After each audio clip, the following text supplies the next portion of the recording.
एक गांव में अश्विनी और उसका पति नरेश रहा करते थे। नरेश, अश्विनी, मैं जा रहा हूँ खेतों में काम करने। तुम बाबू का ख्याल रखना और खुद का भी ख्याल रखना।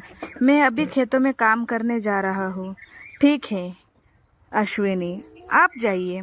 मैं बाबू का यहाँ ख्याल रखूँगी और आप आते वक्त घर का कुछ सामान ले आना। और आप कब आ रहे हो मुझे ये बताओ, तब मैं खाना बना के तैयार रखूँगी। और आपको आने में कितना टाइम लगेगा वो भी आप मुझे बता दो। नरेश, मैं शाम तक आ जाऊंगा। नरेश अब खेतों में काम करने के लिए जा रहा था। नरेश काफी ईमानदार और दयालु आदमी था। नरेश काफी मेहनती था।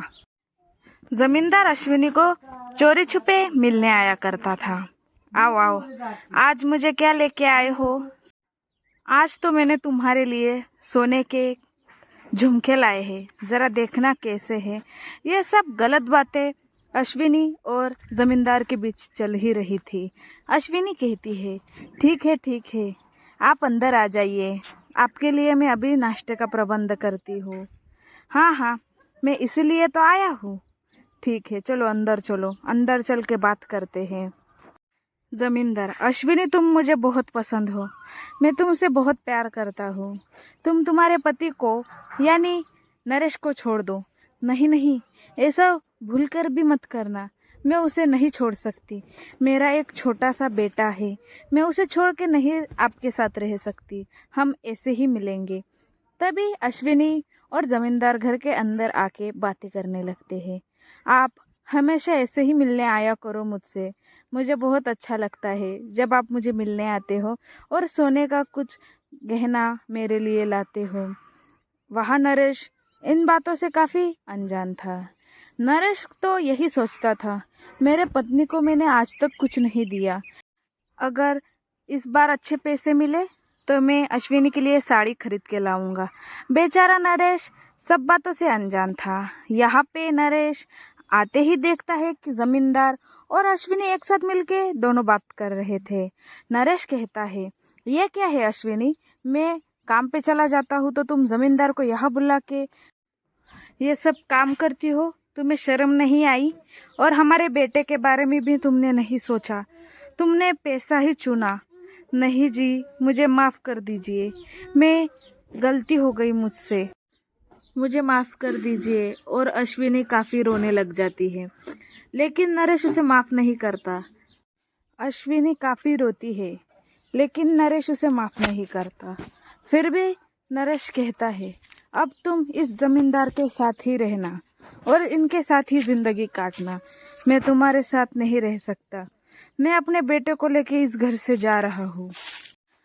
अश्विनी बहुत गिड़गिड़ाती है, लेकिन नरेश कहता है, नहीं, तुम कितना भी रो, कितना भी गिड़गिड़ाओ, मैं तुम्हें नहीं माफ करूंगा।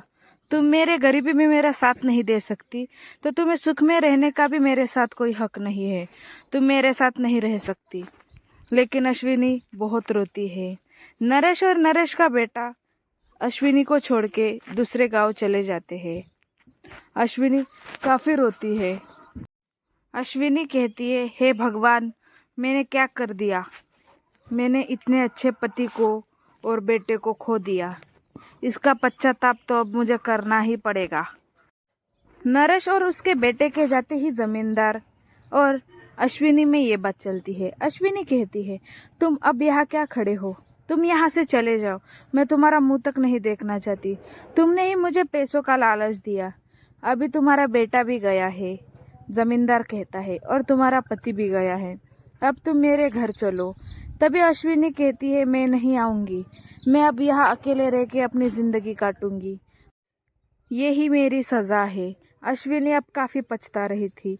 वो कहती है, तुम अब यहाँ क्या खड़े हो? तुम यहाँ से चले जाओ।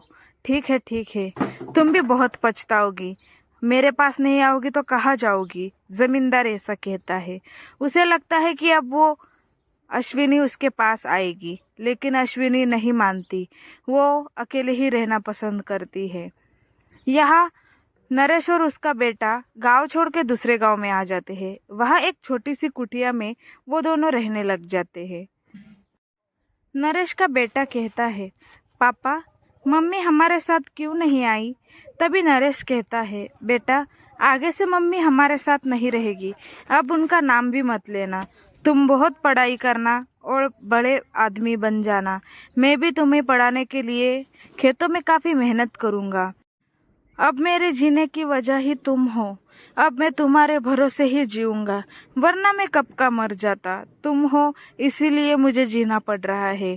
अब तुम इतनी मेहनत करना, इतनी पढ़ाई करना कि एक बड़े अफसर बन जाओ, और मैं तुम्हारे लिए वो सब कुछ करूँगा जो तुम चाहते हो। उन दोनों में ये बात चल रही थी। यहाँ अश्विनी हर रोज रोती रहती है अपने बेटे के लिए और अपने पति के लिए, लेकिन वो अब कर भी क्या सकती थी। उसे अब बहुत पछताना पड़ रहा था। वो कहती है, मेरे बेटा और मेरे ईमानदार पति को मैंने छोड़ दिया लालच के कारण। अब मेरी सजा यही होनी चाहिए। मैं उनके सामने भी नहीं जाऊंगी और ये मेरा चेहरा भी नहीं दिखाऊंगी। मैं काफी शर्मिंदा हूँ। नरेश, तुम जहाँ कहीं भी हो, मुझे माफ कर देना। मैं तुम्हारे लिए अच्छी पत्नी नहीं बन पाई। अब नरेश का बेटा काफी बड़ा अफसर बन जाता है। अपने बेटे को इतना बड़ा अफसर बनते देख नरेश काफी खुश हो जाता है। तभी नरेश का बेटा कहता है, पापा हमारे दुख भरे दिन गए, अब हम बड़े आदमी बन चुके हैं। मैं कलेक्टर बन चुका हूँ। आपने जो मेरे लिए किया वो कोई और नहीं कर सकता। बेटा ऐसे ही ईमानदार बने रहना और आगे बहुत तरक्की करना। मैं तुम्हारे इसी तरक्की से काफ़ी खुश हूँ। आप जैसे पिता मिलने के लिए भी बहुत नसीब लगता है पापा। आप दुनिया के सबसे अच्छे पिता हो। और वो दोनों के सुख भरे दिन शुरू हो जाते हैं।